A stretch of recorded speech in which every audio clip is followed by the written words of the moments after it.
We are live on YouTube. Finally, salute to Knicks Nation. Wednesday night Knicks. Another edition of Knicks Fan TV Live presented by Manscaped. Hit that thumbs up button for you boys. Hit that subscribe button and the notification bell if you're a diehard Knicks fan. Tonight's episode, we are continuing the season preview series with our player expectations. Last Sunday, we did RJ, Alec Burks, Nerlens Noel. Tonight's episode, we're going to talk about Derrick Rose, Obi Toppin, and one Luca Vildoza, and where he fits into the equation. Plus, we got a lot of odds and ends, Knicks news and updates for you guys. So let's lock in. Tonight's panel, we got the team back. We got JD Sports Talk, Alex Rataris, the Stratocaster, Chip Murphy. What's good, fellas? How we feeling tonight, man? Feeling great, CP.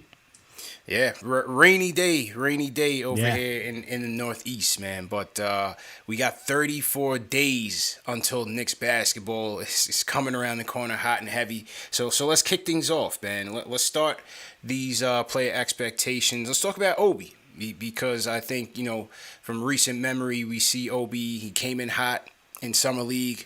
First team All Summer League, put some respect on his name, but rookie campaign just wasn't there for him. 4 points, I think 2 rebounds in 11 minutes for Obi. 50% from the field, 30% from three. Alex, I'll start with you, man. What are you thinking about in terms of Obi Toppin this season, his role and his expectations? I think for his role coming into this season, we just want to see him be a good substitution for Julius Randle when he comes off the bench, right? Get a good 15, 20 minutes to give Randle that type of relaxation that he needs, because we know we're going to need Randle for the long haul, all 82 games plus the playoffs. So if Obi can give us something good off the bench, that would be awesome. But the thing that I really want to see from Obi this season is really seeing him get out in transition. And I think bringing everyone back, especially Derrick Rose, you got Alec Burks back as well, and keeping Emmanuel quickly, Obi Toppin, and even adding Nerlens Noel on that for that second unit. I think it gives him some flexibility to get out and run, right? Because when we saw once Derrick Rose came, especially during that Miami Heat game, it's just so vivid. D Rose was able to find Obi Toppin in transition, get him those easy looks. And that's what we just want to see out of him moving forward. He ended the season on a strong note too. We saw him in the playoffs really start to get in rhythm, really start to find his groove and have those electric moments, especially that dunk that just got the entire Garden rocking, right? Yeah, 100%. So for him, man, it's just coming off the bench and really being that key role player at this point. We know that he was supposed to come in, and everyone thought he was going to be that power forward because Julius Randle was on the hot seat then and was supposed to get out. But as of right now, if he can just be a role player, that would just be key for what this team can need. And seeing him do more, seeing him get more comfortable taking pull-up threes, which we saw during Summer League, getting better, more face-up looks, whether it's the mid-range game, and just finishing in transition. Those are really big things. And even just rebounding. If he could just rebound, as Derrick Rose got him motivated to it, even if he's not feeling on offense, if he can grab important boards for us and just keep the offensive possession, or just get the defensive board and get us back on offense, and just leak out so that way he can get the easy transition buckets. That's exactly what I want to see from Obi Toppin.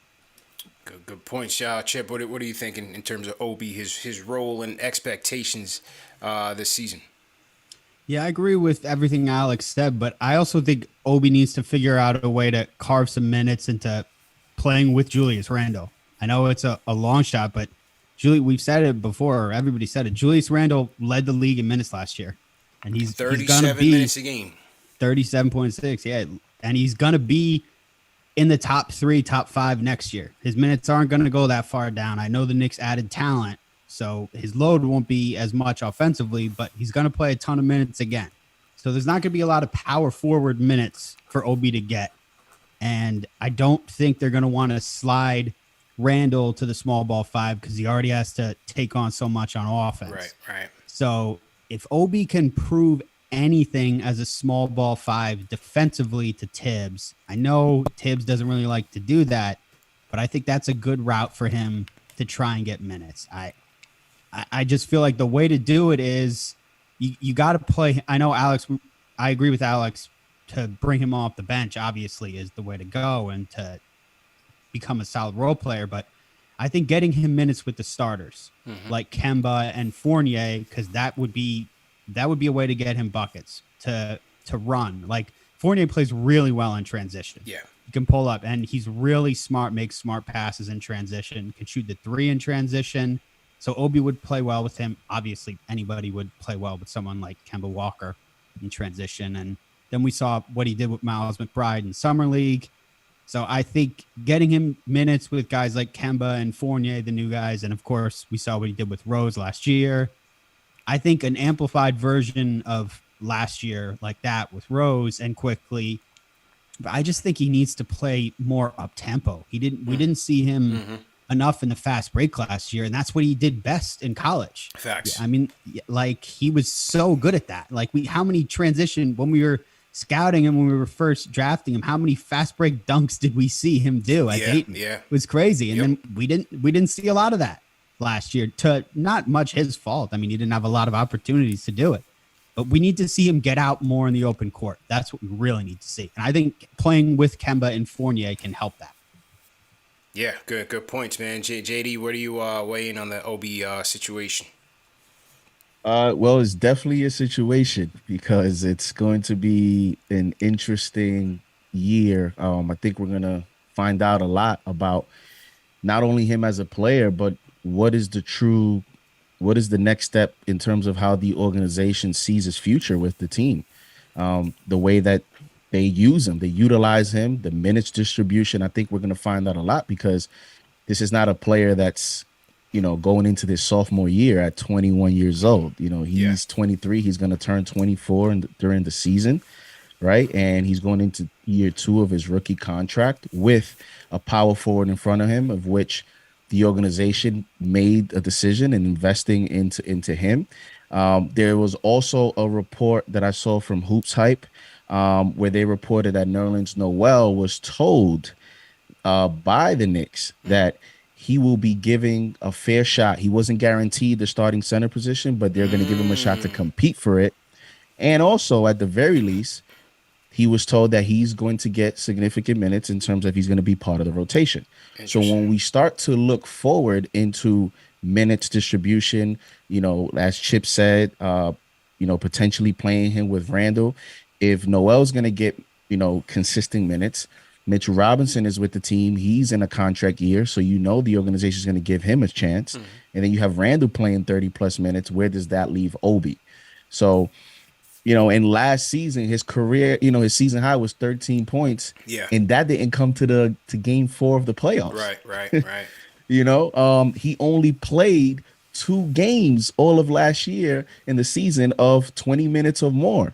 And one of those games was 26 minutes when we lost 119-93 to the Spurs in a blowout. Garbage time, and the first game where he's played over 20 minutes was the season opener. Right. So, when you start to look at the future, I think he's going to need to get at least 18 minutes, 20 minutes, but where do you find those minutes? Yeah.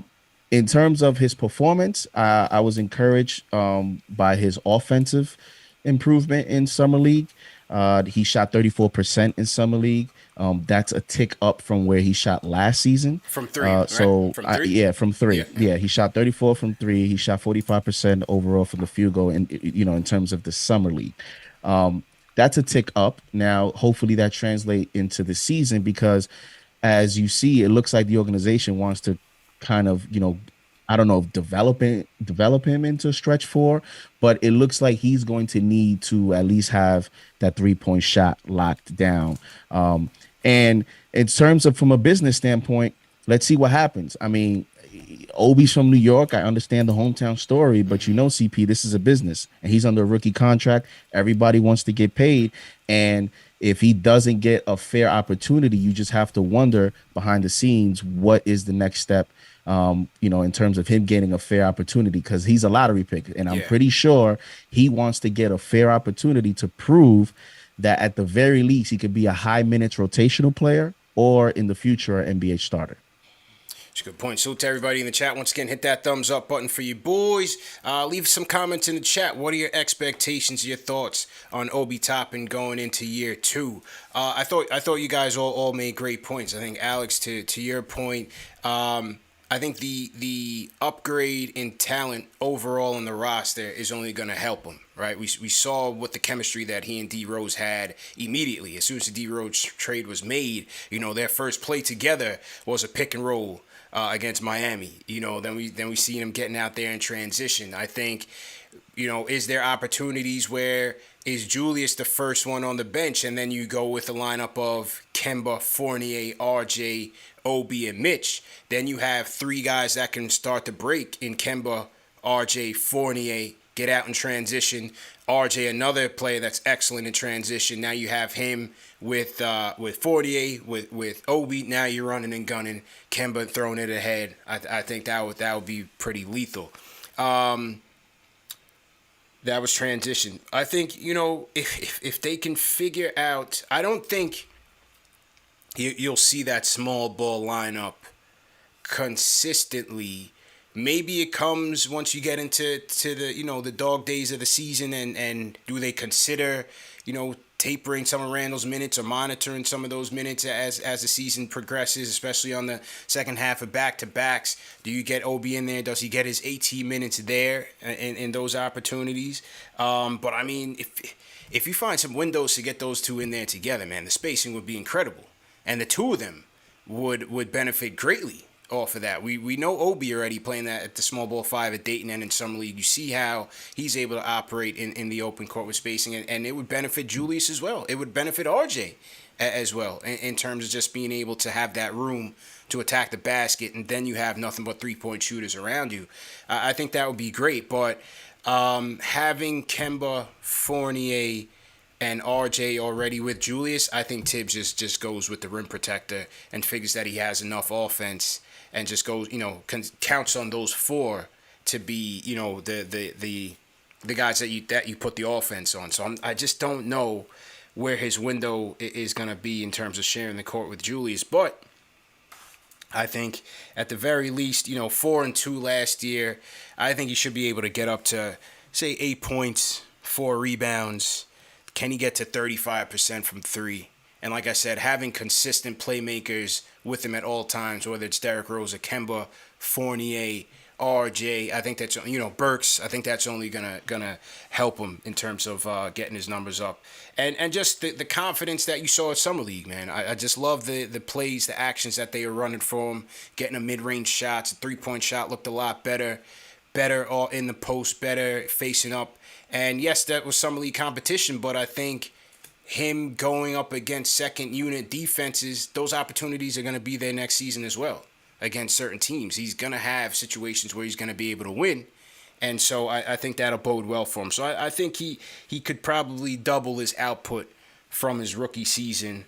And then we'll just have to see, man, do they put him in there small ball? I don't think Tibbs does it, but you never know. You never know, man. Just to add on to the small ball portion of it, I mean, there were only 8 possessions, according to Quinn in the Glass, where you had Obi Toppin playing small ball 5. Only 8 with a differential of with a negative differential of negative 51.8. So, and it was mostly with, Linus. He had Emmanuel Quickly, Reggie Bullock, RJ Barrett, Kevin Knox, Obi Toppin. That was the one where he had that was the most where they had possessions together, which was only 3. So Tibbs I don't see Tibbs just going that all in on offense. A small ball 5. Yeah, and all offense. I think he values rim protection way too much. I mean, there were opportunities where we saw we could have had more offense. He had opportunities where he had Julius Randle. He even had Randle out there playing small ball 5 for portions of the season last year, more so than he did Obi Toppin. So if he really wanted all that offense, he could have. He chose not to because I think Tibbs values rim protection more so than anything else. And I think if we have a healthy Mitchell Robinson and Nerlens Noel, I just find it very hard to believe that Tom Thibodeau is going to go all out offense and give up on defense, especially when defense is his calling card. Yeah, and also a healthy Taj Gibson. Yeah, exactly. Yeah, that too. Mm-hmm. And you were talking about the rim protection, CP. that's why I think it's going to be interesting as we look into the season. Does Tom Thibodeau as a coach, does he install more flexibility into his system, into his minutes distribution and the offensive system? Does he do that, or does he double down on his format? Because if anything, you can make the case. Last season he had Elfrid Payton out there and never made changes, and he stuck with his plan. Stuck with it. This season, they're quote unquote, people say they're a little weaker in the perimeter. So if that's the case, then you would think that maybe Thibodeau actually doubles down on making sure that he has 48 minutes of rim protection, 100%. making sure that he always has a center at the 5, whether it's Noel, whether it's Mitch, whether it's Taj, to provide that defense at the paint. So again, then where would that leave Obi? I think, he averaged 11 minutes per game in the season. He went up to 13 in the playoffs. I think the target probably, I would hope, is 17, 18 minutes. You got to be a little creative because, if with the Knicks having more offensive weapons, maybe, Randall comes down 3-4 minutes, right, and, and somebody else comes down 3-4 minutes, and you kind of give those minutes to Obi, you get him up to 17. And listen, it's an 82 game season. So there's going to be, I don't know that Randall's going to play 82 games. He's going to get an opportunity one of these games to either start because of an injury or, something happens. He has to make sure that he maximizes every single opportunity that he gets, at least to either raise his value or to increase his equity with the coaching staff and with the organization. But it's going to be interesting, what this organization, what their plans are for him, because it's either you're going to make the decision to develop him, and as we discussed, a 5, right, into a 5, because again, Mitchell Robinson, what happens with him? So that's why I think it's going to be interesting to see early how they manage Obi. We may get a signal into what the organization foresees for his future. Yeah, it's a logjam, man. No, there's no way around it. There's no way around it. I've been saying it since last year.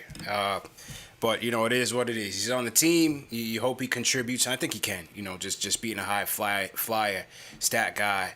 And just as you said, just maximizes his minutes. So let's see what happens with Obi there. So to everybody in the chat, once again, hit that thumbs up button for you boys. We'll take calls. We'll take calls in a little bit, in a couple minutes after we run through the player expectations. And phone number to call in is 657-383-1509. You could also call us up on the Knicks Fan TV Discord. We're talking player expectations, Obi Toppin.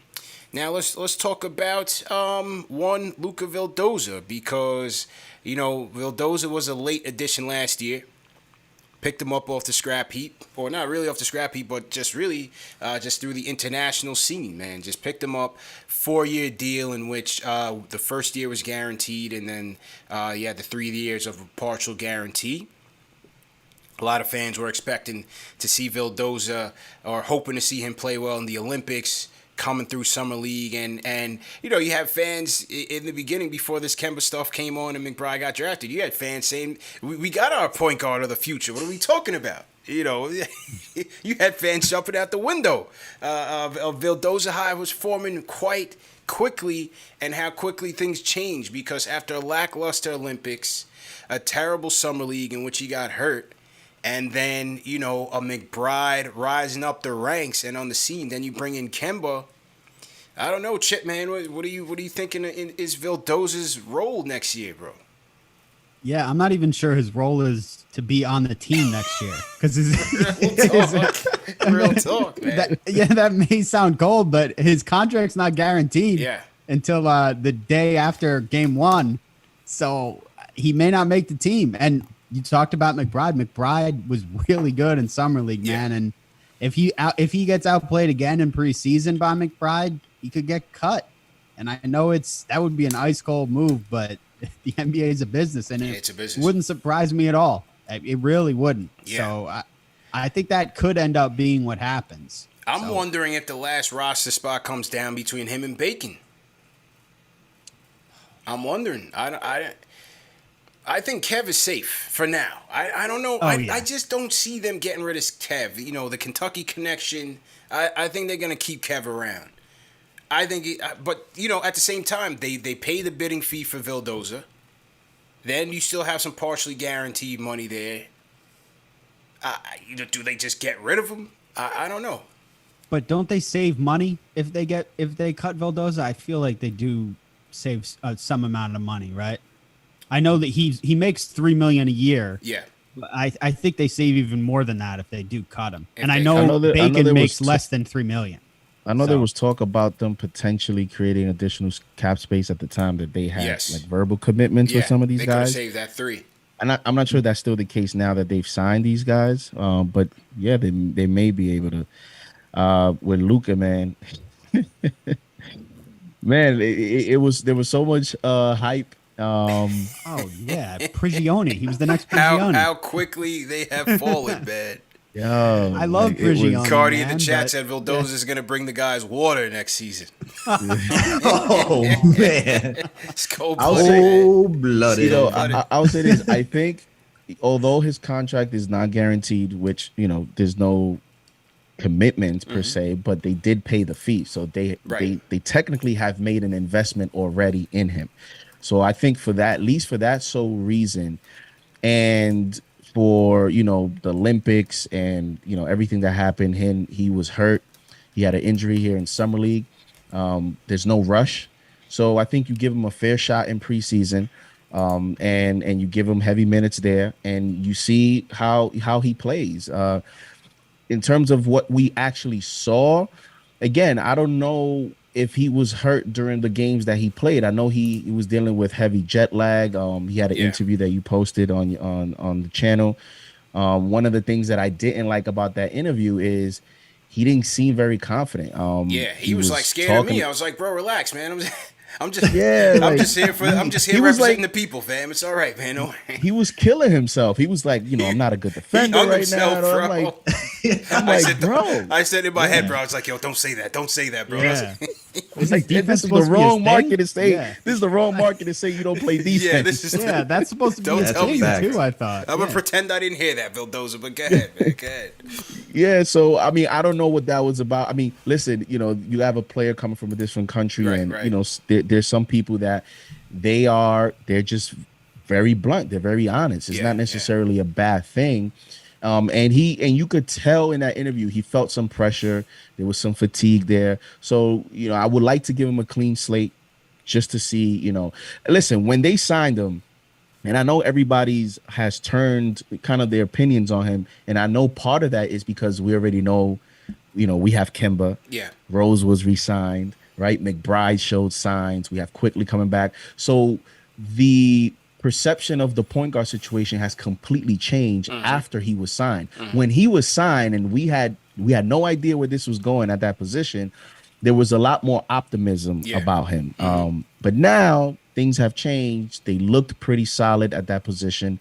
And I'll tell you what, even if he has a solid preseason, where's he going to get minutes? Yeah, he's not playing. Yeah. He's not playing. But for me, Al, you know, I would just keep him. You keep him here.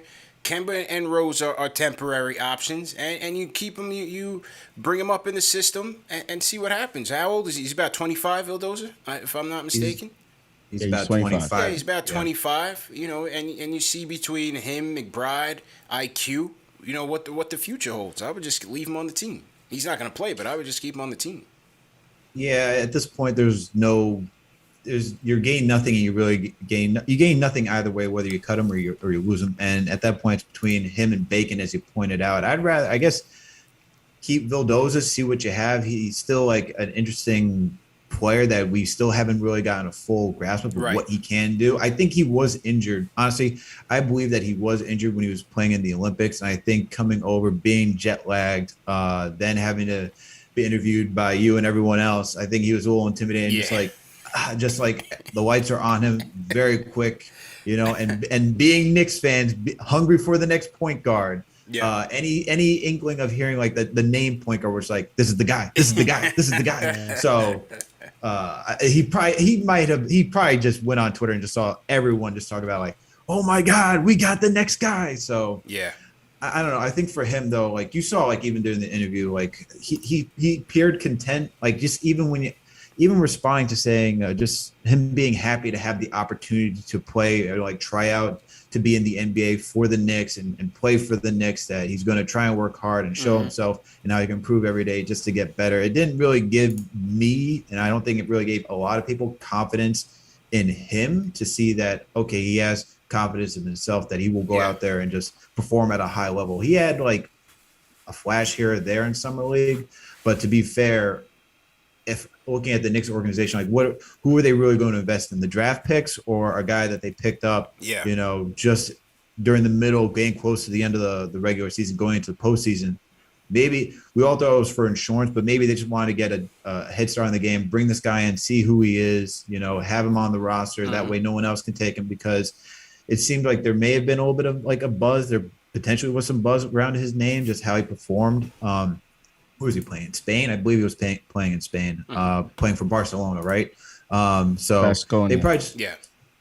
okay. So then they just wanted to get a head start on him and just see. But if I'm the Knicks, like I'm looking at my draft picks, like I'm looking at Deuce McBride, like as saying, hey, I'm going to make the investment in Deuce McBride. I have Emmanuel Quickly here. He's my investment. I already know I got two guards, as you guys already pointed out, Derrick Rose and Kemba Walker. So, if he shows anything during preseason, I think it's just a competition between him and Bacon, as you already pointed out, CP. Yeah. But we'll see. He has to come with more aggression than just being happy for the opportunity. If you get my opinion. That's a fact. It was And a 4-year, $13.6 million deal. Only 1 year was guaranteed. The remaining 3 years are partial guarantees. Yeah, go ahead, bro. yeah, and I mean, I will say this. His last two teams that he played, he shot 37.5% from three and 35% from three. And in that interview, he did say that one of the things he was disappointed about was he felt that he missed some shots that he normally makes.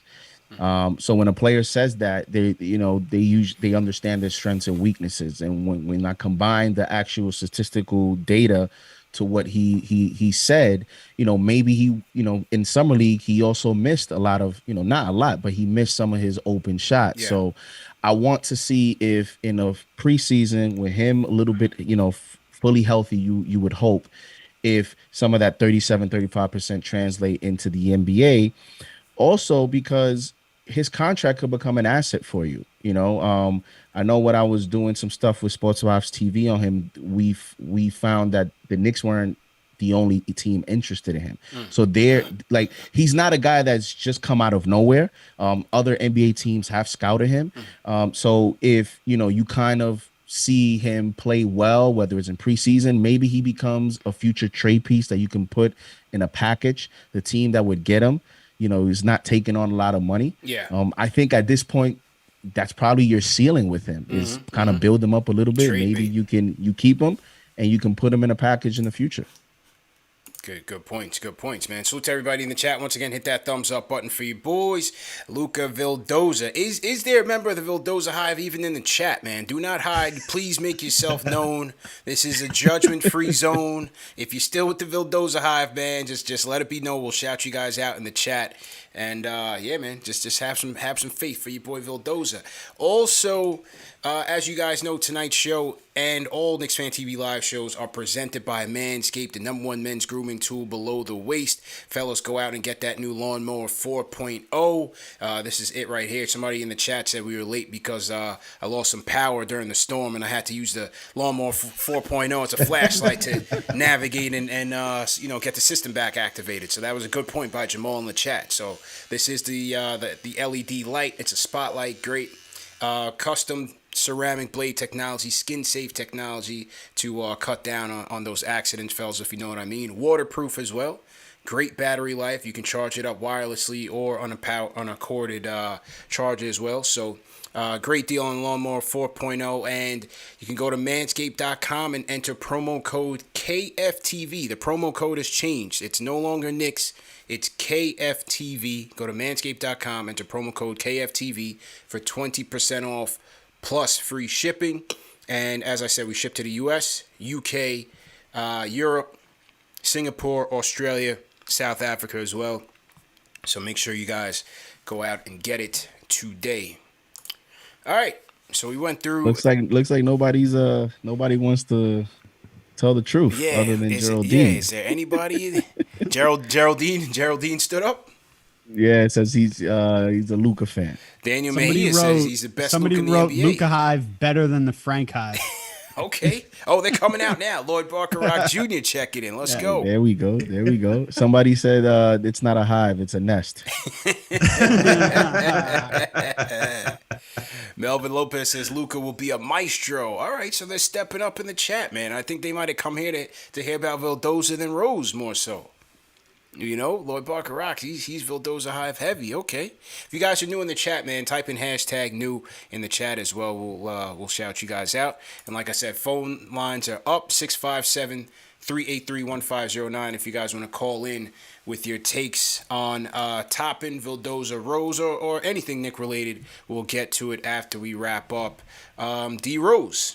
And D Rose, fellas, to me, the X factor, the glue that really put this whole thing together in terms of this team getting that fourth seed and getting to the playoffs. I mean, he was nothing short of excellent when he got to this team.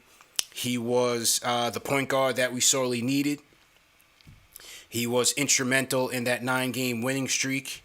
I mean, so many games that, you know, he really won for us. You know, the game against the Pelicans at home where he took it into overtime with the pass to Bullock, the key block on Eric Bledsoe, the game in Memphis, even in the loss to the Laker game. I mean, so many games, you know, D Rose was just great for us and just the spark plug that we needed to really get to the playoffs.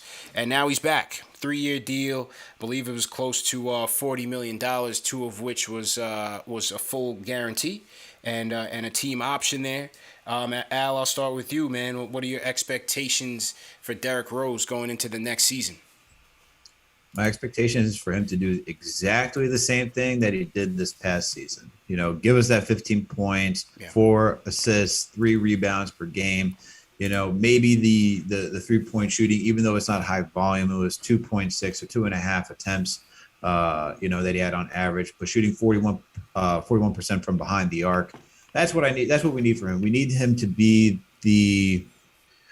we need him to bring the lightning to the thunder that will be the offense. You know, that's essentially what that second unit was. They were fast. They played with power. They were one of the top second units in the NBA. It was because of him, right? Yeah. Once he came to this team and we inserted him, we can talk about what he did for Obi Toppin, but what he did for Emmanuel Quickley was just as beneficial.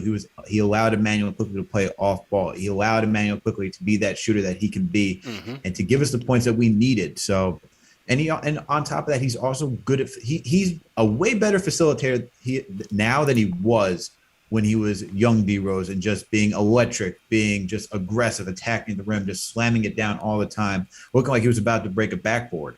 So I like what he brings now, and he still has that craftiness to his game. We don't need him to be the starter, to be the savior, but what we do need from him is to also be that role model as well that he was for Obi Toppin and Emmanuel Quickley. And hopefully he can do that for Quentin Grimes and Deuce McBride as well. So Derrick Rose, there's not much I'm expecting out of him just to maintain the same numbers. Sure, they may take a slight dip, they may take a slight bump, but as long as he could maintain the same statistics that he did last season and just bring the same presence that he had, we'll be so good for this season. The second unit, everyone just enjoy the second unit, and I'm looking forward to watching the second unit again. Yeah, for sure. JD, your thoughts on D Rose? 14 points, 2 rebounds, 4 assists on almost 50% shooting last year, man. What's your thoughts on D Rose in his second tour with the Knicks, second season of the second tour? I mean, I was ecstatic that we re-signed him. You know, when we had our free agency show, you know, and we were talking about take him or dump him, what players we would re-sign, what players we would not.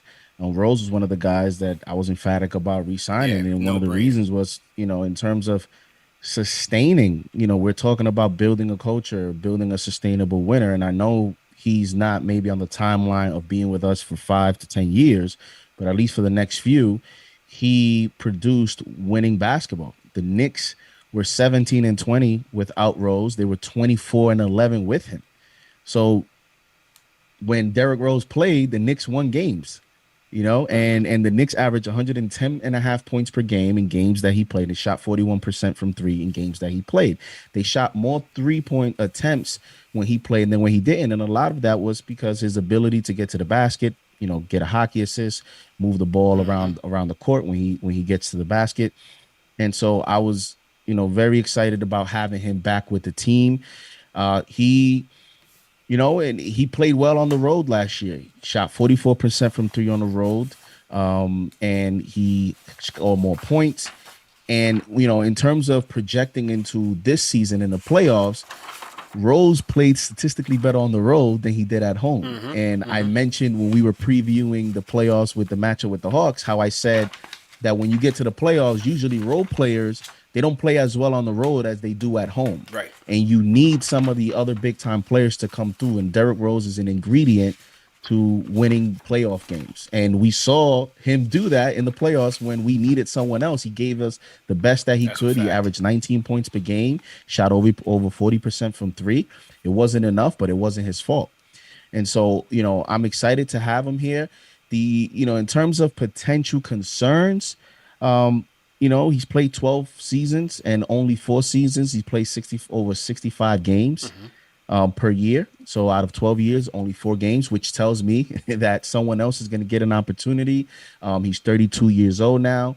I know that's not really old for a player, but he has a lot of miles on mileage. He has a lot of mileage. So for him, he's not the same 32 as your, another 32-year-old player. And his defense, Derrick Rose played great last year. His defense wasn't great. And as you get older, it doesn't mean that your defense is going to get better. It's not going to get better. Sometimes you lose a little bit of lateral quickness. So those are some things that are just concerns for me.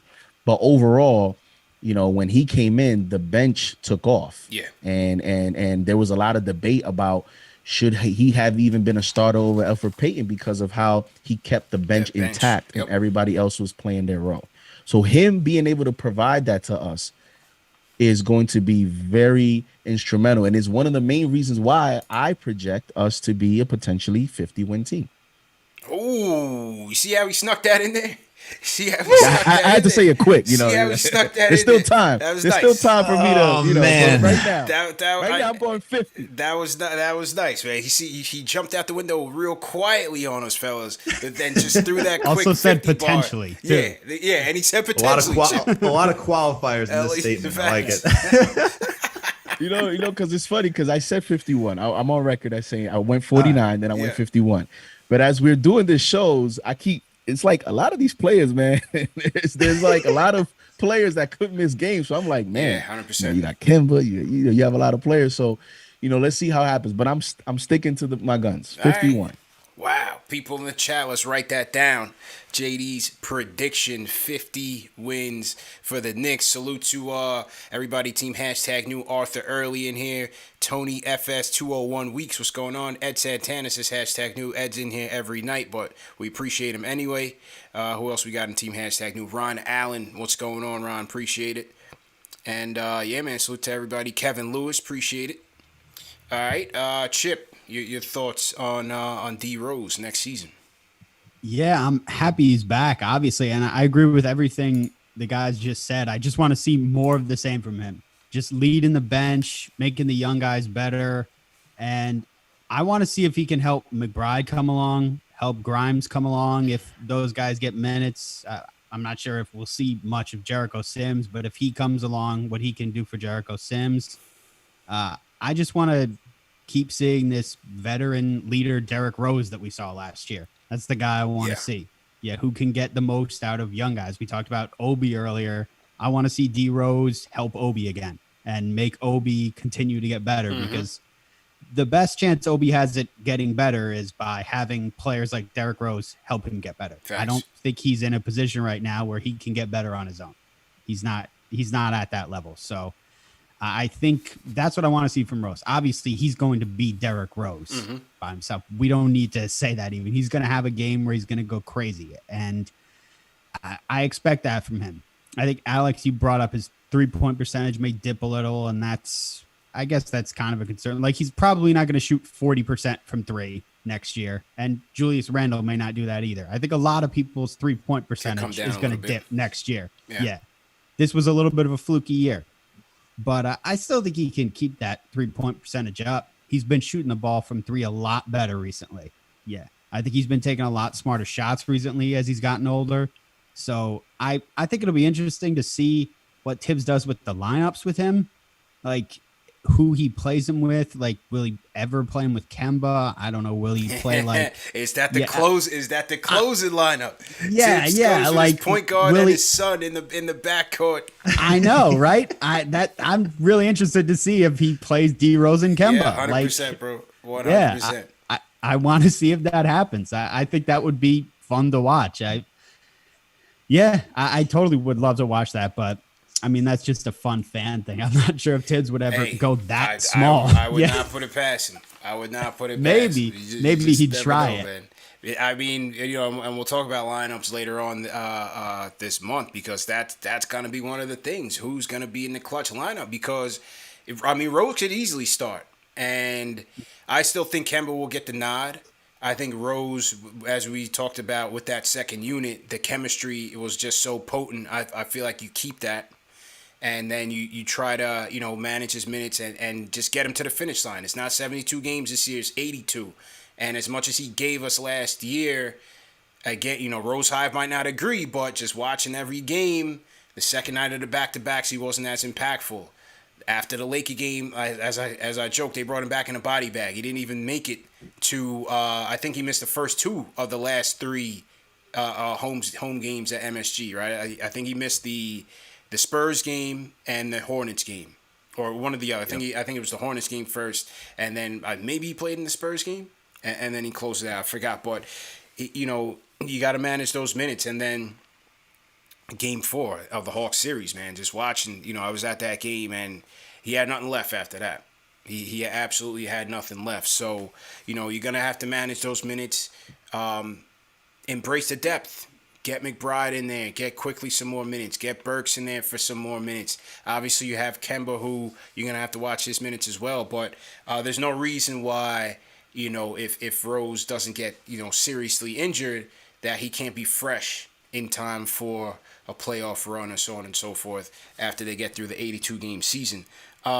Even though, the three-point volume wasn't that high, 53% effective field goal percentage. This was the highest of his career. He was very, very efficient shooting the ball with the Knicks this year, man. 50% across the mid-range, 9% turnover percentage. So he took care of the ball very well. It was just very, very efficient in terms of his decision-making. The impact on the bench was ridiculous.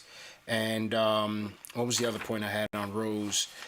Shot creation on the pull-ups, which again was a point of emphasis for the Knicks this year. He was 50% effective field goal percentage on pull-up jump shots on 5 attempts. So you add in Fournier's 53 on 5 attempts, Kemba's 47 on 8 attempts, Burks 53 on 4 attempts. I think that was really a point of emphasis in terms of the composition of this team. And I think he'll maintain those numbers. I think he'll hover around those numbers this year. Maybe he takes a slight uptick depending on the overall improvements from Obi, Burks, IQ, and so on. But yeah, I think D Rose is going to be on track to compare to what he did last year for us. For sure. What do you guys think in the chat, man? Derrick Rose, what are your expectations for D Rose coming into the 21-22 season? Leave a comment in the chat and we'll shout you guys out. I want to shout out Soldier Slim. Sends a super chat. He says, last season I predicted 40 wins. I was called crazy. See what crazy got us. This season I'm calling 54 wins. And at least a second round, game 7. For a chance to advance. God bless. Hashtag Knicks Way Soldier Slim. Feeling it tonight. You see, that was all you, JD, man. You sparked the movement, man. 50 club, man. 50 I don't know club. about 54, 50 club. but I feel a 54 is lot better that I'm not alone. 50 Hey, club, if man. Embiid gets hurt, Yeah. and they trade Simmons, Let's talk about it. Let's talk about it in a second. We're going to take some calls. Eric Booker sends a super chat. He says, any update on the opening night gathering at MSG October 20th? It's coming soon. Thanks for reminding me, Eric. It is coming soon. Right now, we're working on getting some sections on the Chase Bridge. Opening night, Knicks versus Celtics, October 20th. Knicks Fan TV, Knicks Omni Fan production.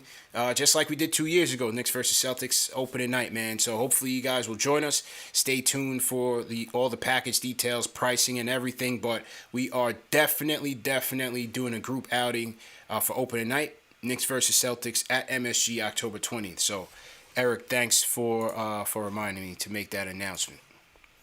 All right, let's go to the phones. Icewater from Brooklyn. Icewater, what's going on, bro? Yeah, what's going on, fellas? How's everybody? Good, man. How you feeling, bro? Yeah, just, play expectations. I mean, I agree with everybody on the panel. Derrick Rose, as long as he keeps up the production that he had last year, or a little bit more, that's all we need from Derrick Rose, just to keep that bench. I think I talked to y'all a couple of nights ago, and, that second unit, if he can, be a positive influence on that second unit like he was last year, I think that's a Knicks strength, is that second unit. And I think he's the catalyst of it. As long as he keeps doing that, I think, I think that's what the Knicks want. I think that's what Tibbs wants. Toppin, I'm kind of concerned about, only because, Tibbs likes to play Randall, like 70 minutes a game, so I don't know. And the game's only 48 minutes. This guy's just playing. He just leaves him out there. I don't, I'm hoping he doesn't do that this year, and Toppin is able to get in some minutes. Yeah. But we'll see. You know how Tibbs is. He just, Well, anyway, Vildoza. I mean, I had some expectations before I saw that interview with you, and then I was like, oh my God, this guy. Oh my God. I hope nobody from the Knicks saw that. I think I might have set the bad tone for Summer League, man. I think that might have been me, man. I apologize to all those at the Knicks, man. Man, well, I was like, wow, I turned that off. I was like, this guy. But maybe, just maybe, I have a little bit more confidence in Leon Rose and the brass now, and I think that with picking him up, they saw something in him. Yeah. So, I'll trust him, and, let's see what happens with him.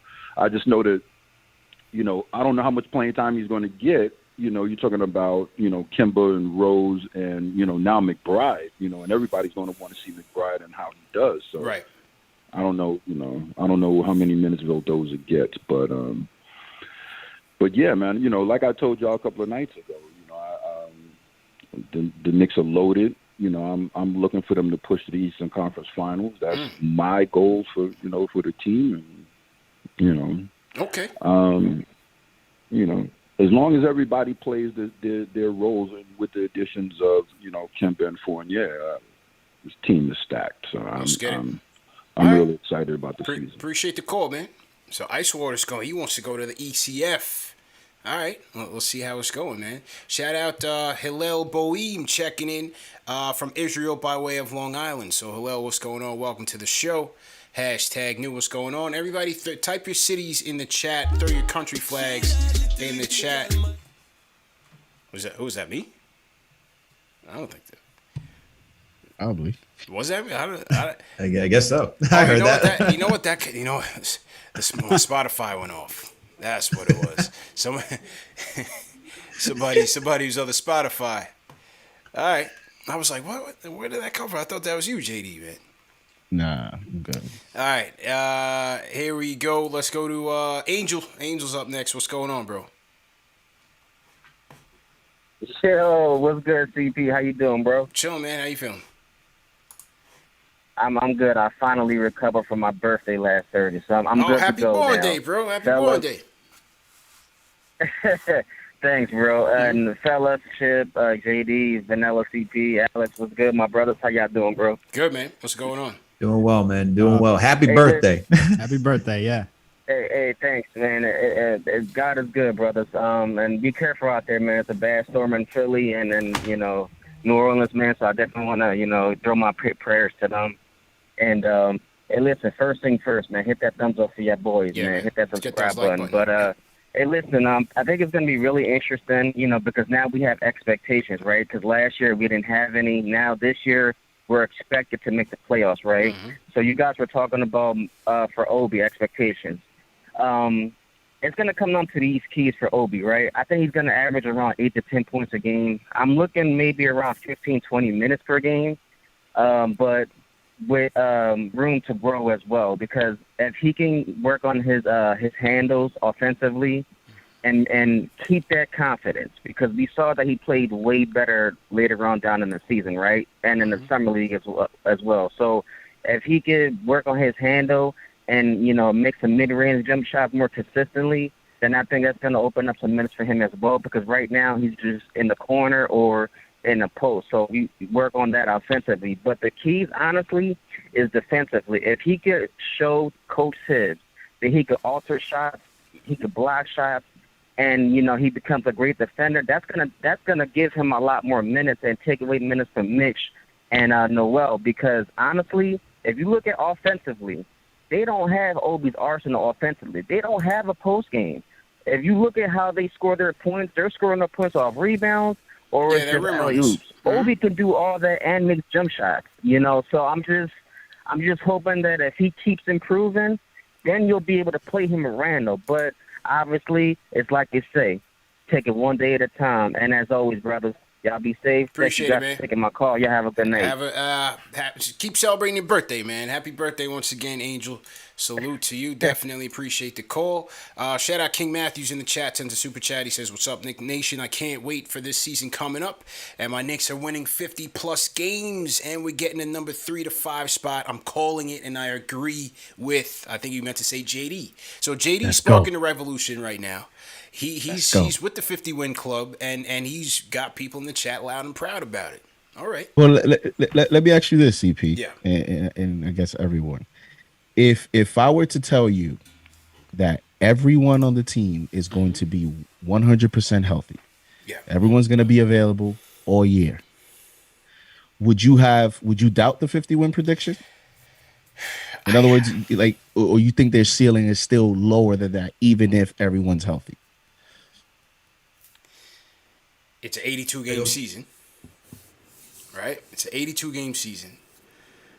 Again, things have to break right. We have guys on this team whose health and durability are critical to the success of this team. I can count on Julius. He's been an Iron Man outside of the broken leg in his rookie year. Your point guards, how are they going to play? How are they going to defend? How does it change with no Bullock, no Peyton? I got to see all that first. How does it change with fans in the stands in terms of momentum and pressure and things of that nature? We got to factor all of that, into the equation. But on paper, I love what they're looking like. Just having that stability and the continuity from last year, and seeing that, again, I'm confident that Julius will maintain his level of production, right? If he drops a little bit on the 3-point numbers, so okay here and there, but just the player that he is. See, it's hard to say mentally because he choked in the playoffs, but in the regular season, I'm talking about maturity. All right. Forget mentally. Say maturity-wise. The player that he's growing into, I'm confident that he can be that same guy and produce at that level in the regular season. What happens in the postseason, we'll see. You know what I mean? So far, I like how it's looking. I just got to wait and see how it plays out on the court. I think in a vacuum, right? If you're saying, if we're going to use JD's hypothetical, everyone's healthy in a vacuum, everyone, in the NBA, I could see 50 wins. I can lean more towards it. I think they're going to get 48. I just think that if we look at like the East too, everyone else in the East got better. I know we're going to talk about Philly soon and how maybe they're going to be on the decline, but I still think you look at Miami, like they got Kyle Lowry now. They added some guys down there. You look at, the Nets are going to be there. You got to consider the Milwaukee Bucks, the reigning champs. Chicago got better too, even though the team seems it's interesting, but they did get better. So there's a lot of teams in the East that just improved as well. So I think it's just hard for me to say with everyone improving plus, the injury proneness of just Kemba Walker and Derrick Rose. And if you want to throw Mitchell Robinson in there as well, it's just hard for me to like fully say 50, but I think I know we're going to be a competitive team. Yeah. I'm pretty confident we'll make the playoffs again. I just don't see us falling off that far off the cliff. I don't think it was that much of a fluky season where you become the 4th seed team, get home court advantage, and then you just go off a massive cliff. I don't see that happening because we're bringing back majority of the same roster. You still have the same coaching staff for the most part. Everything is still intact. You get pluses in Kemba Walker over EP, and you get, I would say, a plus in Evan Fournier over Reggie Bullock. Yeah. The question is like defense between Evan Fournier and Bullock, but even still, Evan Fournier's playmaking and his scoring, I think, is just that much of an increase that you're going to get a better team and they'll be more competitive. But I just look at the East in total, like looking at like we're talking about the West Coast trips that they have to go on to, which is going to be a slaughter for them as well. It's just tough.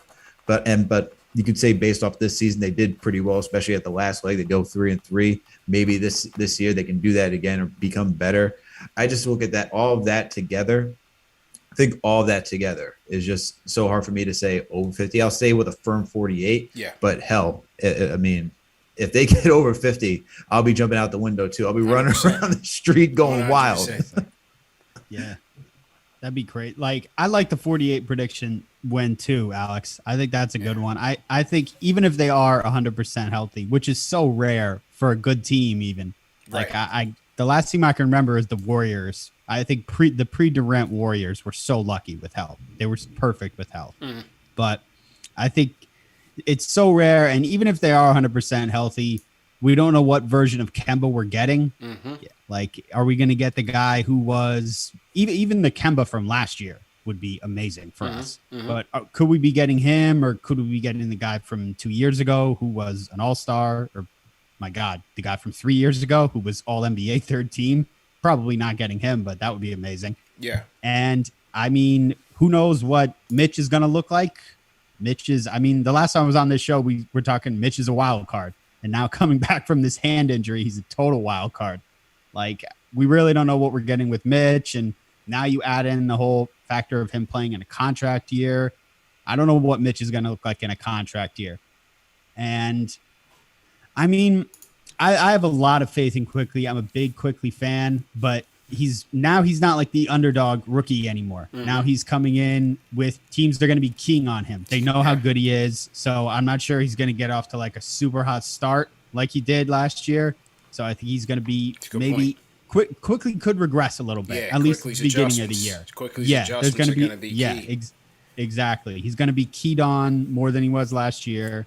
And I think it'll be hard for them to win 50. And Alex mentioned how much teams got better, and the East is really good. East is good, man. Really good. East is good, and we'll get to that when we talk Philly real quick. Salute to everybody in the chat. Once again, hit that thumbs up button for you boys. On the city check-ins, we got a lot of people checking in from Guyana. Sham BK, Soldier Slim, what's going on? Vito Shaw checking in from Kansas City. We got my guy Elias Dante, longtime viewer, checking in from Amsterdam. Lloyd Barker Rock checking in from Panama by way of Cali. We got Michael Montez checking in from the DR. Clark Am 2, H-Town, Houston, Texas. What's going on? East Flatbush in here. So my guy Soldier Slim, he's getting ready to hit the Parkway this weekend. I don't even know what the Parkway is popping this weekend with COVID and everything. I'm not so sure. Sarmth Kalia, what's going on? Is that an Iranian flag? I'm not sure. Can't see too well. I need my glasses. I can't see too well. Shout out Strawberry Jam checking in from Australia. Salute, salute, salute. And King Matthews sent a super chat clarifying. He said he was agreeing with Icewater on his predictions, but he says JD isn't wrong too. So shout out King Matthews. I mean, I had said 46 wins, so it wasn't too far off from the 50. All right, back to the phones we go. I see Ari's on the line. We're going to close with Ari. Let's go to Jay from East New York. Jay, what's going on the Discord?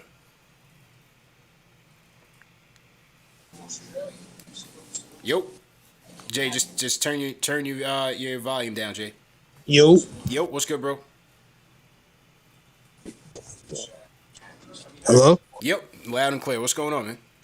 Yeah, man. So, I mean, I feel like Obi, the only way for him to go is up. So anything he do is going to be better than his rookie season. If he give us 7 points and 3 rebounds and, he just gives a lot of effort and does the energy plays and knocks his wide open threes down, I'm satisfied. D Rose, he's a vet. We already know. He's been in the league over 10 years. He's going to play his role well, whatever it is. You know what I'm saying? We got enough depth at point guard, so we don't got to, run him into the ground. You know what I'm saying? We got Kemba, we got McBride, we got Quickly. So it's a lot of point guards to, rotate and go through. Vildoza, yeah, I think he might just be going back to Argentina, man. I won't see him making the roster. I don't. You know what I'm saying? Good luck to the kid, but that boy McBride, man, he looking good, man. Yeah. I want to see him get some minutes, even if it's, bench dump minutes. I'll take that because, he's going to give effort. He's going to knock some shots down. He's going to make it look good. Hopefully he do something in the preseason and change everybody's mind. But right now, it ain't looking too good, man. But CP, man, I see y'all, man. Y'all doing y'all thing, man. All right, man, Jay, stay up, bro. Good to hear from you, man. All right, bro. That's Jay from East New York. So let's keep it with the Jays. Let's go to my guy Jay from Florida. Debbie Downer is back in the building. Jay, what's going on, man? How you feeling today? You I'm up back. or you down, back bro? out How of you feeling, retirement. man? Debbie Downer's back for a little bit. I had to make an appearance. Listen, I hear all the win predictions, right? Oh, Y'all boy. saying 50, 54. Vegas is saying 40.5, right? Yeah. Now, if you look at Randall, let's talk about our star player. We got different variables. But I'm looking at Randall's stats right now with fans in the stadium. Right. Randall, in 2019, Randall shot 33% from 3. Every year he shot from 27% to 33%, except for last year. In the playoff, guess what he shot again? 33%. The difference between the playoffs and the regular season, fans were in the seats. If anybody on the panel played ball before, I played ball against NBA players, European players. When they play pickup basketball with nobody watching them, they're unstoppable in that kind of setting, right? I think Randall comes back down to earth. Sorry to be a Debbie Downer, but I don't think Randall has as good of a year as he had last year. Kemba and Rose, they nice, but they older. Yeah. If you look at what Atlanta's doing, Atlanta just signed all their youth for the next 4 or 5 years. They got $100 million committed to, I think, Capella, Collins, Young, and Herter. They ready, man. They signed up. They got their core ready to go. What are we going to do? Are we going to be middle of the road moving forward, or are we going to be a contender? If we win 40 games this year, we right back in that draft conversation. Was the 4th seed worth it? Right? We got to start thinking about that. This is an important year in terms of building out the roster. We say we want to trade for a superstar. If we regress a little bit, those odds get a little thinner. We kind of wasted a pick this year. It's just, I know y'all got tomatoes out in the chat right now. The tomatoes flying out in the chat right now. Tomatoes, rain the tomatoes on me. Come on, I need it. I ain't had tomatoes in like 3 weeks. Come on, rain them on me. But you gotta look at the stats. Your man Randall's a different player with no fans in the building. It's facts. If you look at his stats, 33% from 3, free throw percentage is down, field goal percentage is down, everything is down. His effort is always here, but your man is in his head. I'm gone. Jay from Florida, a.k.a. Debbie Downer. The tomatoes are flying in the chat right now. Never fails, man. I mean, look, as I said to JD, that's one of the things we got to look at. How does the impact of fans home and on the road impact the statistics? I can't just put his 2019 production or lack thereof on just fans being in the stands. I think it was a lot of things. It was Fizdale being a lousy coach. You're still playing with Peyton. You had Marcus Morris, who had some high usage as well. Who's the offense flowed through, and overall, You just had a lackluster Julius Randle who just wasn't making good decisions. Fans are not. We'll have to see how things impact them when they come back in the regular season. I'm banking on the fact that night in, night out, you're going to be playing different teams of different capabilities, of different strengths, and he should be able to get his production over the course of a season and maintain his typical averages. And you just hope that he's making the same good decisions that he made last year. Again, when the playoff comes and teams start to adjust, now you want to see how does he adjust in his second playoff stint. How does he adjust with more help that Kemba and Fournier, if they're healthy, give him? RJ year 3, how does he adjust? So I think there's a lot of factors in play that will impact, Julius Randle's overall production for this team. I just, fans could be one thing, but I think it's a small thing compared to the rest. Yeah, I agree with you, CP. I think it's a small piece of that puzzle of how is he actually going to perform during a full regular season with fans and how he would perform in the playoffs. To say that he would go from, because last season he shot 27%, close to pretty much 28% from 3, and to say he went from 28% from 3 to 41% to 3 just without any fans, that's a drastic difference. To say fans caused that much of a change. I think for him, for Randle's underperformance in the playoffs, it was more due to the fact that he was the only offensive player that was consistently giving us points throughout the entire regular season. And then once playoffs come along, they were able to hone in on him and really stop his production, because who else were we going to rely on outside of Derrick Rose, who decided to show up? RJ Barrett wasn't there. And outside of RJ Barrett, Reggie Bullock didn't do anything. Yeah, no and help. Then from there, who else was there? Yeah, But no they didn't help. get many minutes. Yeah, so if you don't have help and everyone's just focusing on you, of course you're not going to perform in the playoffs. We're not talking about LeBron James over here, but it's Julius Randle needs a complete team around him to really show off his full talent. So I see Randle. I could see the fans playing some sort of an aspect, maybe coming down, maybe for game boos, because the team's getting blown out, and then it's affecting your confidence and just affecting your style of play. But I think this team is going to be competing night in and night out. I can't see a Tom Thibodeau-led team just dropping the folding. Ball. Yeah, and I just can't see it. If we look even at Tom Thibodeau's record, he's had winning teams. There's a reason why he's the 11th, 12th most winningest head coach in NBA history with 500 plus games under his belt. So I just can't see the Knicks falling that drastically, and just one player in particular just dropping that much in production. I think JD might be on mute. No, can't hear you. You hear me now? Yep, loud and clear. Good to go. All right. Yeah, I mean, with Randle, here's the thing. They have some pressure to get off to a fast start, CP. They have a little bit. Absolutely.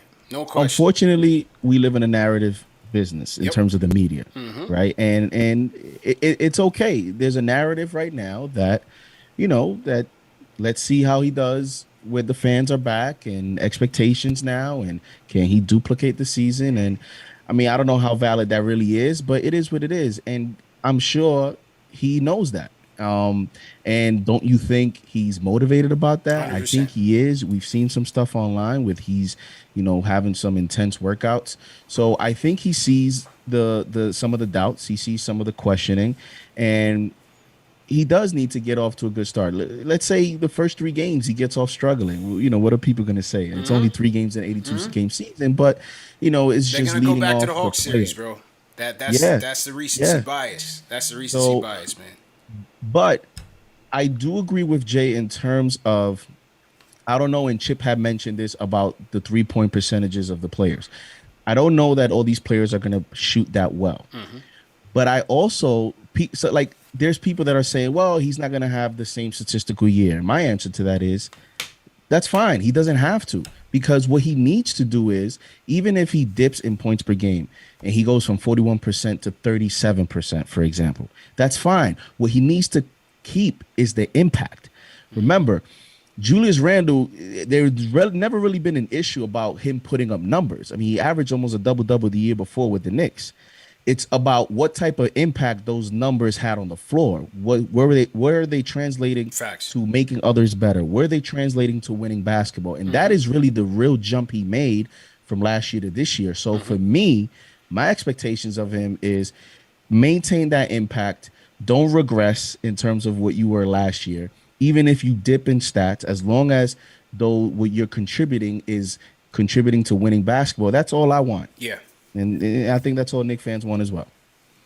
Yeah, I think the points could dip a little bit, and you mentioned the shooting a little bit too, and it's irrelevant as long as he continues to not turn the ball over, make bad decisions like he did his first year in New York. If he continues to create plays for other people and create 3-point shots like he did for Reggie Bullock, him to Reggie Bullock was one of the best 3-point combos in the NBA last year. Chemistry was unreal.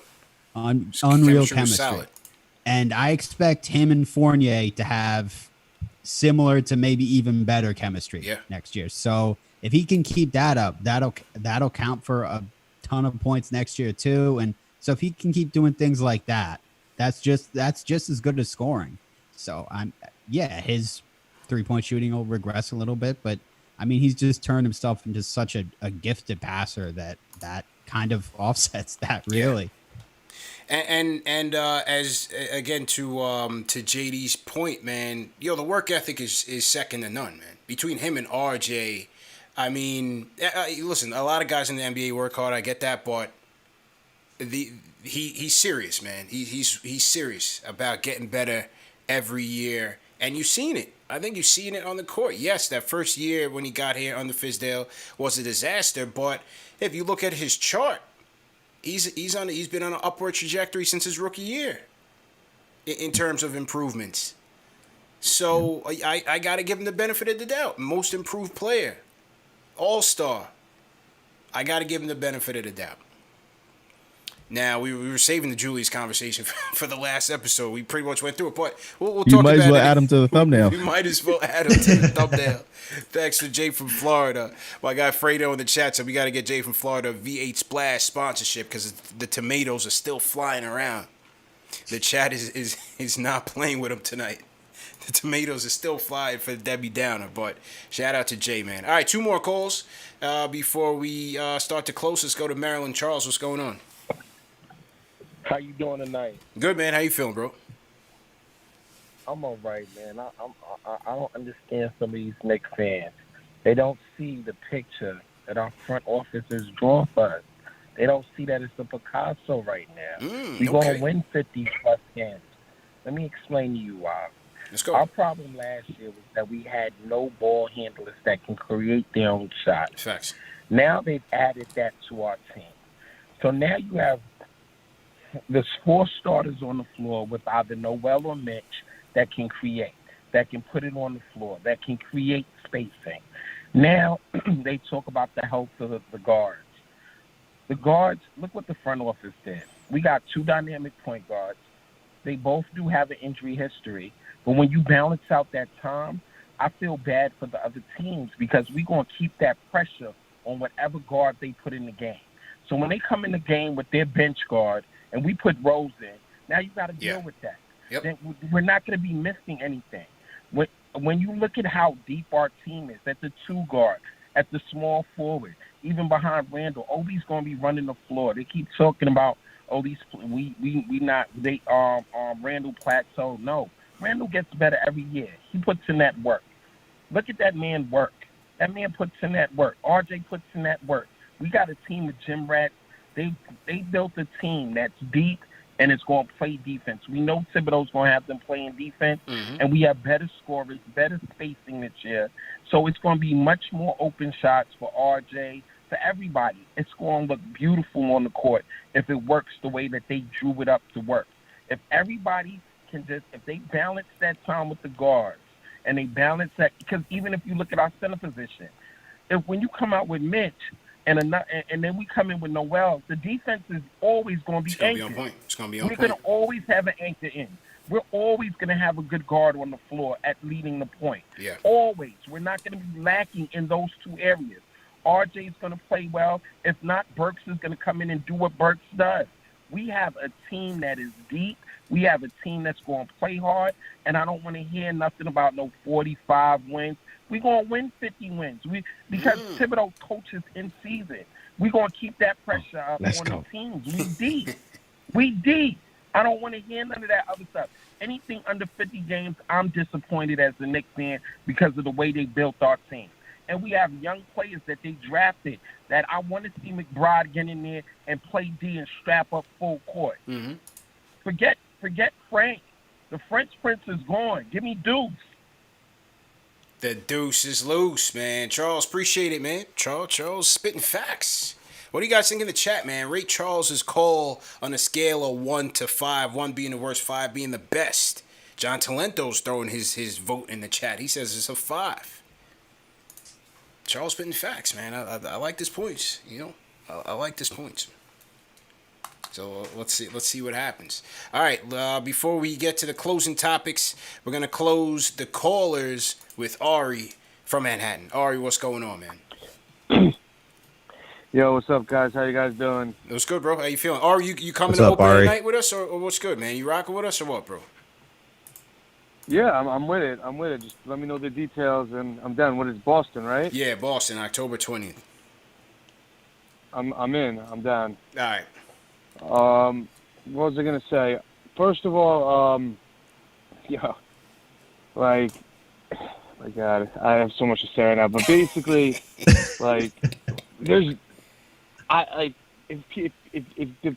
if you say something somewhat criticizing the team, you get tomatoes thrown at you. It just doesn't make any sense.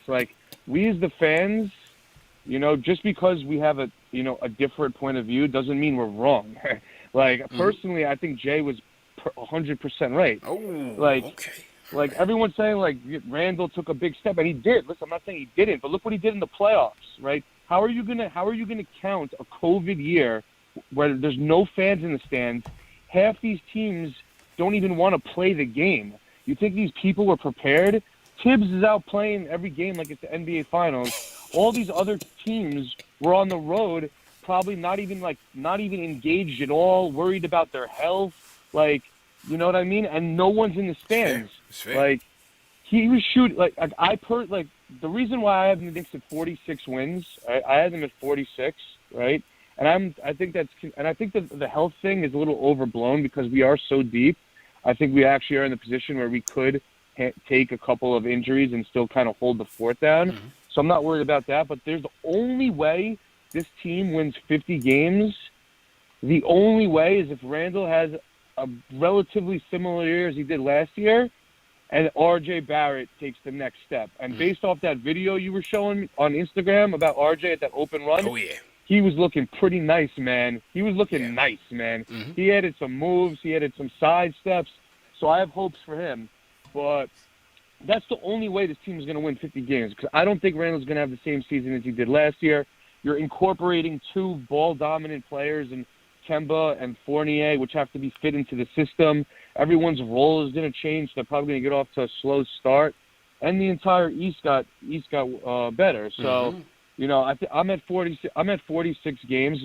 But the real question I have for you is,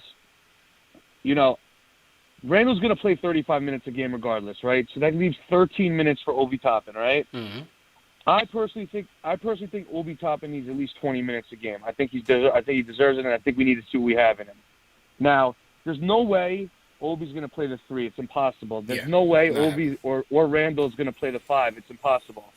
I'm just throwing this out there. Do you think Randall could play 5 to 10 minutes a game at the 3? And Obi at the 4, because I feel like Randall has better lateral movement and can guard the perimeter better than Obi can. If that could be maybe how Obi gets the extra 7 minutes a game, have Randall slide to the 3. That's all. That's the only thing I could say. But and also Vegas is never that off. If Vegas is saying 40.5 wins, yeah, they were off last year. But if Vegas is saying 40.5 wins. If you have a take where you think you're going to win 44 games or 46 games, it doesn't make you a hater. Doesn't mean you should throw tomatoes at someone. Just because you don't like what someone has to say doesn't mean you deserve to get thrown tomatoes at, all right? You're throwing it. These fans that are throwing tomatoes These fans that are throwing tomatoes are soft. If you disagree with them, they get mad. They throw tomatoes. Tomatoes coming They at don't even Ari's want to head argue. today. They don't even want to put out an argument. Pathetic. Whatever. That's my take, bro. man. I think 46 games, and I'm curious to think if you think Randall could play the 3 in spot minutes. All right. So thank you for the call. Appreciate the call, boy. Appreciate the call, Ari. All I see in the chat are a sea of tomatoes, and then I see a 5 from Jay from Florida. A series of 5s from Jay from Florida. And then he gave the last call on 1. And they gave the last call on 1. Salute to everybody in the chat, man. The chat is live. At least we know the chat is awake tonight because the tomatoes are flying at Jay and Ari. So that means we might have to have a Battle of the Fans tag team edition, if you will. We might have to set that up, man. When we talk about record predictions later on this month. We might have to do a show like on the whole East. See how we rank everyone. Yeah, that'll be another show how we match up against the East, and we'll get some caller reactions to that as well. The Randall at the 3 thing. To me, the point is I'm looking for more spacing by adding Obi and Randall in the lineup and going smaller.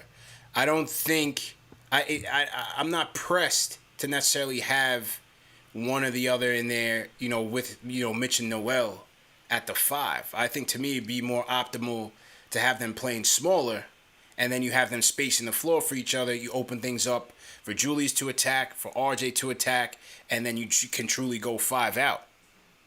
You know what I mean? I think, could you try Randall at 3? I guess, but I think you can, still have RJ, Fournier, Randall, and still get your same offensive productivity. Like, Obi is a good, offensive player, but I don't think he's the guy that you put Randall at the 3, him at the 4.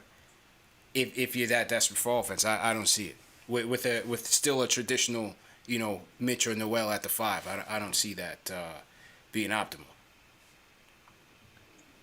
I mean, I'm not fully against like Randall at 3. I don't like hate the idea. I think he does have good lateral movement, as Ari pointed out. But to your point, CP, like, are you trying to go smaller? Are you trying to go bigger? Like, in that instance, are we going bigger with Obi and then you have Mitch or Noel out there? Right. Like, that wouldn't be a bad idea if you want to get some, like, because Randall can shoot now. If you add 2 other shooters out there, it's not horrendous. I'd be actually interested to see how that works. I think if that's how you want to get them both out there, still keep rim protection, have Julius Randle more as a shooter, and really take advantage of like small forwards or even whatever wings are out there, and really see if they can just go at him. I think it's an interesting lineup. By going bigger. Yeah, that'd be interesting. That would be interesting. He needs the coach to win. Period. Like if you're messing with lineup just because you want to get a young player 5 additional minutes, like what is that? You know what I mean? Like you might play around and do that, and then those 5 minutes you're minus 10. Because you're messing with certain lineups just to get a player. Now, if you want to tell me that you're doing it because there's an advantage on the court, because you're maximizing a certain player's skill set based on the lineups, then that's one thing. But if you're doing it just to say, well, we need to get like to the 20-minute mark with Obi, so you know what, let's put this guy at the 3 and that guy, that's not a winning formula. That's not winning basketball in any sport. Now maybe him at the 5, I can see that argument because you can see him getting to the basket easier, getting easier looks at the rim. You're taking advantage of his athleticism, and you're probably keeping him closer to the basket. Whereas you put him at the 4 and Randall at the 3, you're probably making Randall more of a perimeter shooter now. And then what are you really doing with Obi in that lineup anyways if you're going to have Mitch next to him, right? Or if you're going to have Noel next to him? You know what I mean? Like what talents are you taking advantage for Obi under that lineup more so than just knowing that Randall could play the 3? Randall could probably play the 3 in spot minutes, but I'm just trying to understand what is the advantage for us, right. Doing that. That's what I'm trying to figure out. Chip, how about you, man? Yeah, I agree 100%. I think you move Randall to the 3, you're bending over backwards to accommodate Obi and make him a priority, which he shouldn't be over Randall. And you're taking away, JD, you just said, you're taking away some of Randall's strengths by doing that to prioritize Obi, which just makes no sense at all. And I just don't see why you would move Randall to 3 offensively. Like you mentioned, Alex, like he may be able to handle guarding some threes, but offensively, I just don't see how it makes any sense. And you put him with Noel or Mitch, sure. I guess they could run well, especially with Mitch. They could run a lot of fast break stuff, but then who do you take off the court? Who comes off? I guess Fournier comes off the court. Probably the lineup is Kemba, RJ, Julius, Obi, and Mitch. But I just don't. I don't see that the need to move Julius to the 3. You move him to the 3. That's such a shift to go from the 4 to the 3. You're messing with his rhythm. Yeah. He's never played that position before. You're asking him to guard a completely different player, to match up against a completely different player on offense. You're doing too much. You're messing with your guy. I wouldn't do that. It's good points. Yeah, definitely good points, man. Go ahead, bro. No, yeah, just to add on to that. No, like it makes sense to have Randall at the 5, and like it wouldn't be out of the norm. Like we saw some of that last year. Once again, going back to cleaning the glass. 90 seconds. We had Randall play 1,296 possessions at the small ball 5. Most notable lineup was D. Rose, Reggie Bullock, R.J. Barrett, Taj Gibson, and Julius Randle. They had 205 possessions with each other, and that was a plus 16.9 differential. So Randall can play some small. I think if we're going to get Obi out there in any way possible, it'd have to probably be Randall at the 5 and then Obi at the 4. That probably makes the most sense. And they did do that last season. It's not enough to really have like a good in-depth analysis of like how well that would work together. They only had 85 possessions where that was a lineup where you had Obi at the 4 and Randall at the 5. So I think that's the best way if you want to keep Randall on the court. Still use his strengths, as JD and Chip you mentioned, just because it's you're bending over backwards to get Obi at the 4, moving Randall to the 3, which I totally understand. Like he's never played that position. It doesn't make a lot of sense. So go the other way, put Randall at the 5, get Obi at the 4, 2 positions where they're probably most comfortable, and use Randall's size, speed, quickness to take advantage of those bigger guys. And he still has the strength to go with those guys too, go toe to toe. It's not like if I remember correctly, I think he did where Mitch was getting bodied, Randall was doing where Mitch was getting bodied by Andre Drummond, Randall was actually holding his own against Andre Drummond when they played the Cavs. So move Randall to the 5, put Obi in at the 4, and that's probably your better option if that's what you want to do. I think that would be the better option. I don't think they want to put that type of stress on Randall either. So I think Obi's stuck on the bench, man. Keep it real. I think he's going to be stuck on the bench. In fact, just like last year, you just got to do the most with your 13 to 15 minutes, man. That's just I think that's just what it's going to be. And again, over the course of the 82-game season, if they find some windows, on the second night of a back-to-back or in some blowouts where they give Julius a breather, I think realistically that's where Obi's going to get his opportunity. Honestly.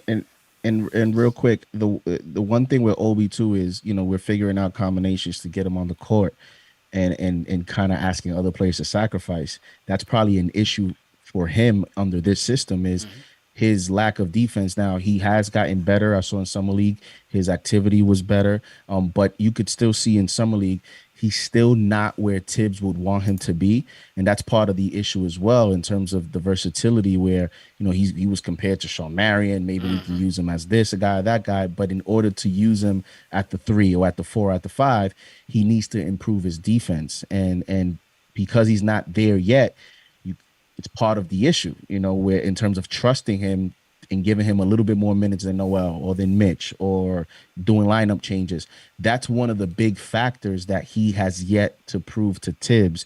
So, that's why sometimes I question the future of his fit with this coach and this regime is because with Tibbs, you need to be able to play the other side for him to trust you for an extended period of time. True story indeed. Salute to everybody in the chat. Once again, hit that thumbs up button for you boys. All right, last topic of the night, man. Just real quick. It's finally been revealed that Ben Simmons wants out of Philadelphia, man. The speculation is over. now it's real talk. Ben Simmons does not plan to start the season off with the Philadelphia 76ers.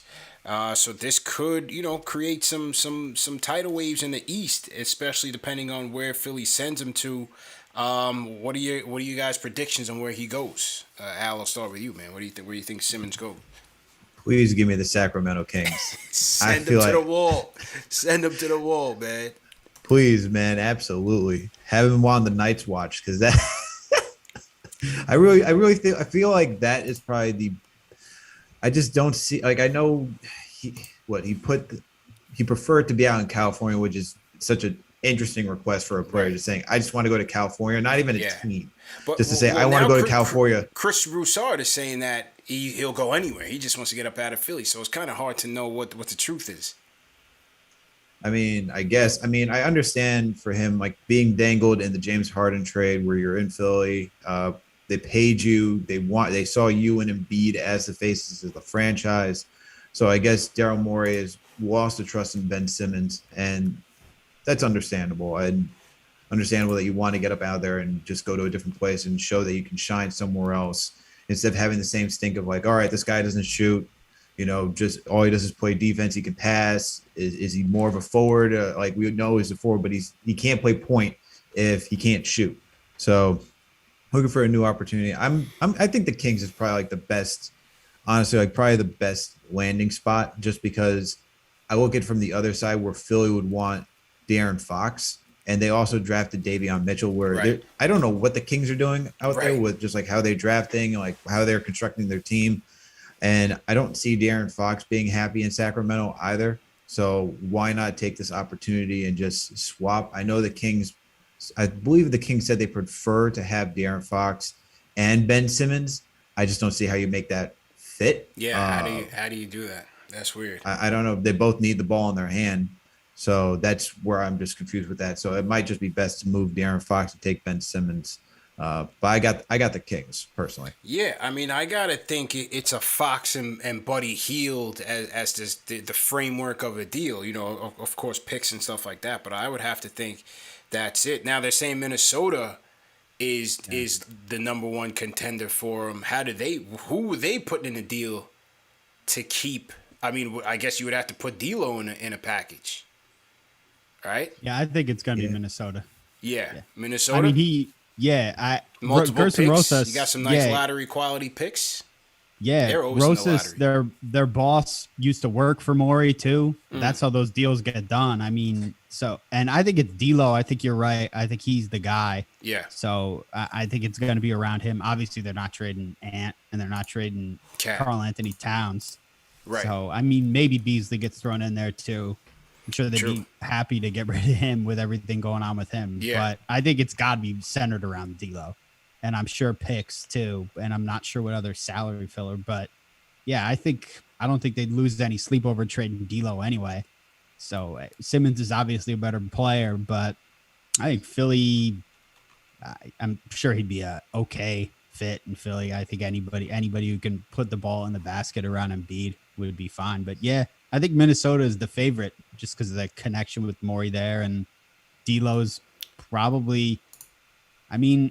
If I were Alex, you mentioned Fox. If I were Sacramento, I wouldn't trade Fox for Simmons.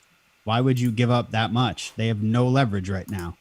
I would be like, you can have Buddy Hield. That's the best player you can have on the team. Buddy Hield or Harrison Barnes. That's what I would trade. Or maybe both. So here's what Sam Amick of The Athletic is saying. This was 5 hours ago on The Athletic. He says Ben Simmons won't be in a Sacramento Kings jersey anytime soon, if ever, unless Philly's asking price goes down dramatically.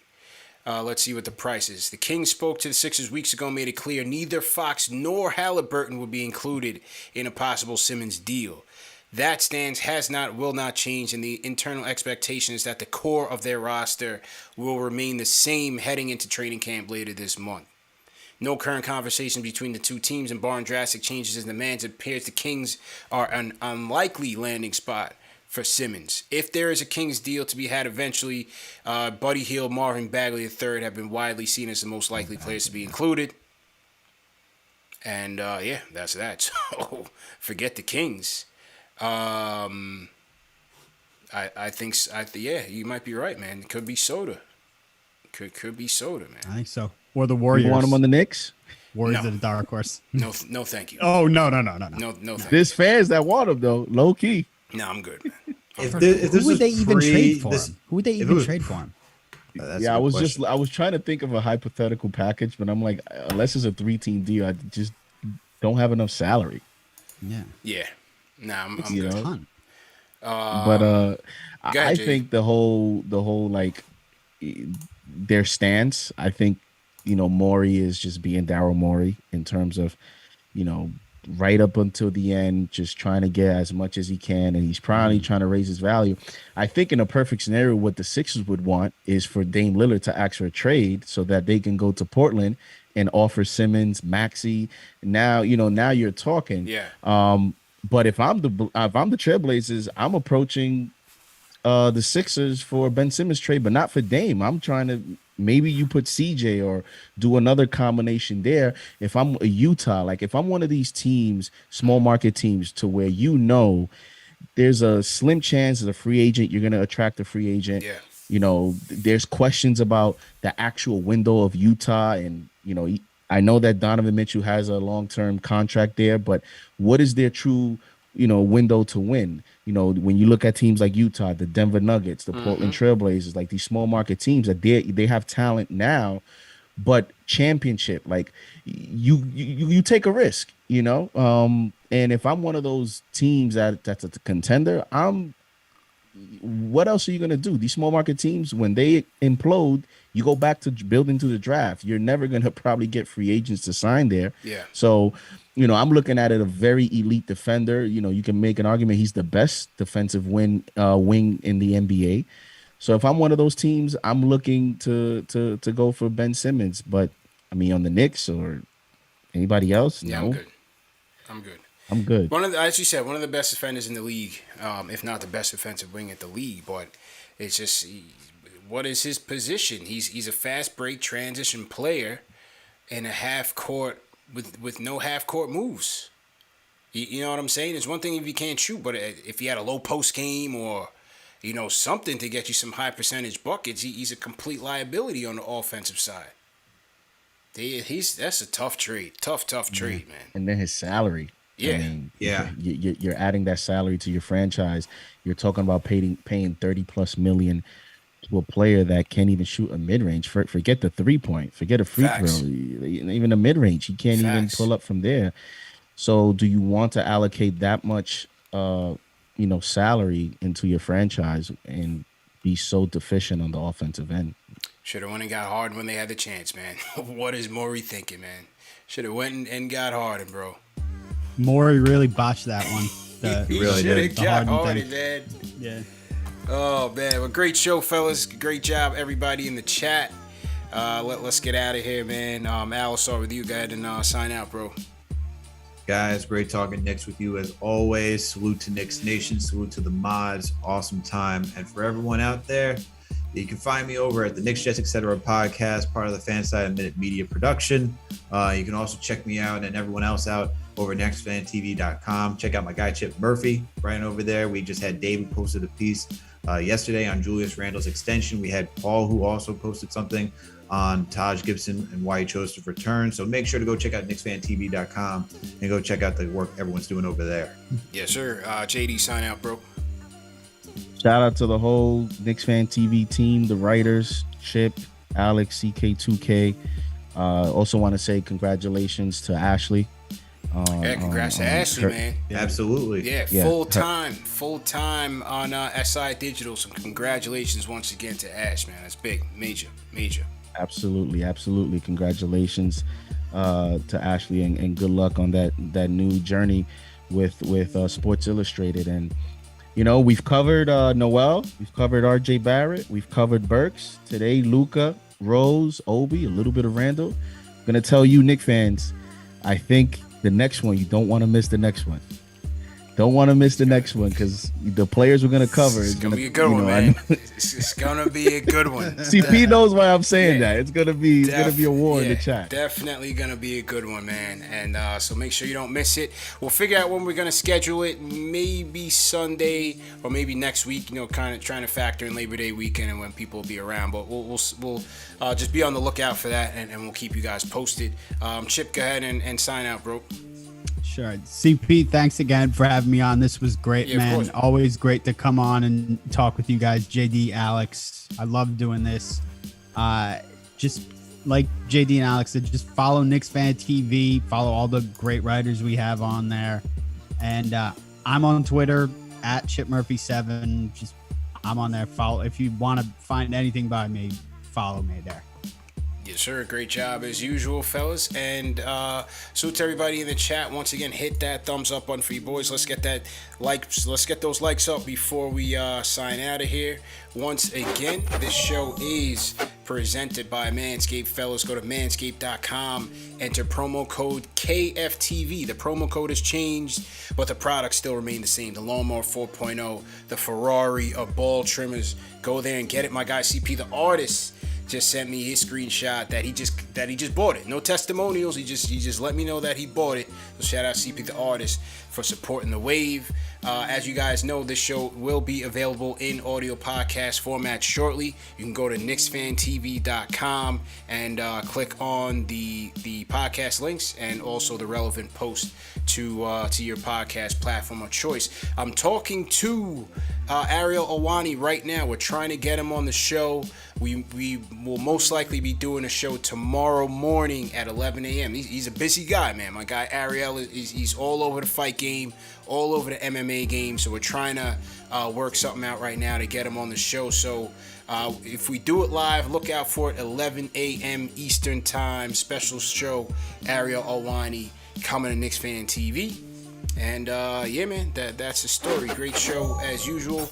King Matthew sends one more super chat going at Jay from Florida. He says, LMAO, get the losing BS out of your head or be a Magic fan since you live in Florida, Jay.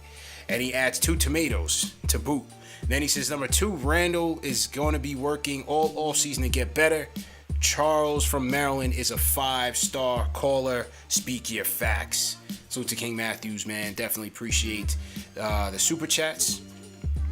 And like I said, Ariel Awani tomorrow morning, 11 a.m., man. So if you guys can make it live, be sure to tune in. And